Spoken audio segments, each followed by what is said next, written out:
News story from the FBI out of Cincinnati. Apparently, somebody attacked their offices. That's right. The honest and integrous FBI is reporting that they are under siege. They came out on Twitter today and they posted this. They said, America, at approximately 9 a.m. this morning, an armed subject attempted to breach the visitor screening facility at the FBI in Cincinnati. After an alarm and a response by FBI special agents, oh gosh, what does that mean?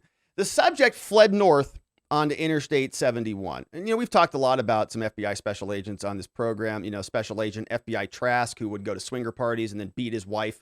There's a lot of them out there who are very special indeed. It's in particular, right? We talked a lot about these people when we were going through Michael Sussman and many others. But this has been something that has been prognosticated. Remember, the FBI and the DOJ have been warning us that there's going to be all sorts of attacks on government entities. They've been telling us this for months and calling it domestic violent extremism and racially motivated violent extremists and homegrown violent extremism. And the list goes on and on and on. There's like 37 of them. There's more letters than of these different HVEs, DVEs, HGVEs than we can keep track of, to be honest with you. But very recently, we have the FBI director, Christopher Wray, who was warning about this. And you may remember we talked about this on the show. Axios has a reminder for us. They say, the FBI chief, Christopher Wray, he expressed alarm at the rise in politically driven violence. And you know who this guy is. His name's Christopher Wray. He said when he was testifying, we talked about this, so we're going to kind of fast forward through this. But he talked when he was in front of the Senate Judiciary Committee where he had to jet on out of there. Remember, he told Chuck Grassley, he said, I have a plane to catch. Can I get the heck out of here? And he said, I guess you're in charge. So thanks for showing up, Chris. He expressed concern at a Senate Judiciary Committee hearing at growing violence in the U.S. related to politically divisive domestic issues. He says they're almost a 365-day phenomenon. Which means, I guess the thing in Cincinnati was just another day for the FBI. So I guess it wasn't that big of a deal at all. He says, I feel every day like I'm getting briefed on somebody throwing a Molotov cocktail for someone for some issue, he says. It's crazy. He says there's been an uptick in violence related to abortion rights and so on and so forth. All right, so that's who this guy is. Now, he was out sort of getting ready to address some of this stuff.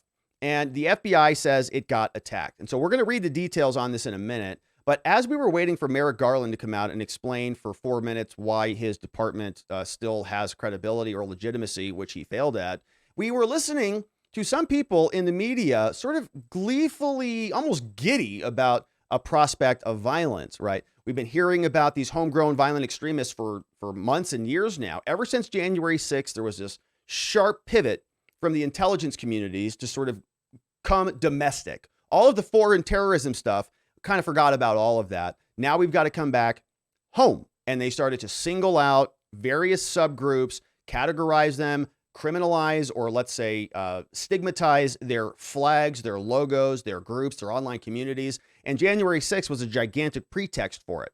And every time there is a little problem that bubbles up, you see people like this woman, I don't even know her name, doesn't really even matter. They're a dime a dozen. She's out there hyperventilating over a prospect up for violence, right? And we know that before Merrick Garland took the podium today and read his little 4-minute script, there was this ongoing saga of the FBI apparently, under attack in Cincinnati. And she is sort of wanting Merrick Garland to come out and explain to America, please stop the violence. Listen to this woman, right? Listen to the hysterical hyperventilation out of this. What are the chances that he makes an open plea for citizens to just not attack FBI agents in the field? What? Well, I imagine that there's a very good chance that he'll do that. The What? FBI director yesterday was in Omaha, and he said essentially the same thing. That's certainly what they can do, and that clearly would in no way jeopardize an investigation. And certainly, I'm sure that most Americans would not want any. Okay, so that guy was obviously like incredibly wrong, right? Merrick Garland didn't say anything about that. Like stop attacking our FBI agents. And the story here is nobody even knows that that's actually what happened, right? This could have been a crazy person. There's no real story that this is like a mad ex-Trumper who's going in there to take the FBI out. Maybe it is. Maybe that's what it turns out to be. but these people don't know anything about that. And this original statement from this lady is just. What are the chances that he makes an open plea for citizens to just not attack FBI agents in the field? Well, I imagine that. Is that happening? Am I missing something? Is there like an onslaught? I think these people are wanting, they're describing a reality that they want to happen. It's a strange thing. And this guy just takes it. He's like, oh, for sure. Yeah. I mean, FBI agents they're under siege all across this country now.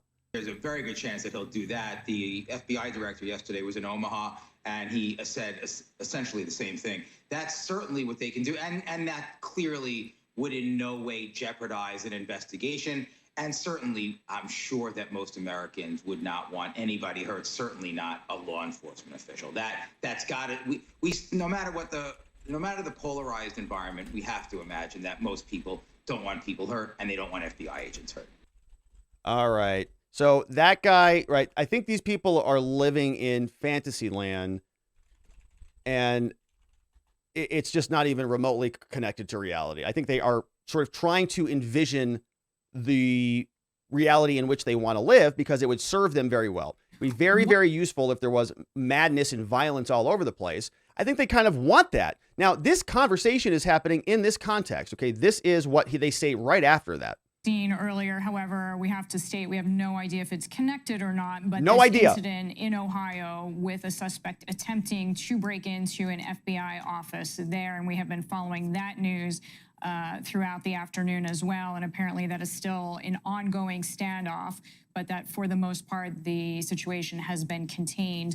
We have no idea. Earlier, however, we have to state we have no idea if it's connected or not, but this incident in Ohio with a so a little bit of a sub note on that, it's like, oh, I hope Merrick Garland comes out and explains that stop attacking our poor FBI agents like happened this morning in Cincinnati, except we have no idea if that was connected to anything at all. So, but anyways, it doesn't matter. Why is Trump a dictator? FBI agent. He says, well, let me explain all the 35 ways. This is how I was briefed at the FBI.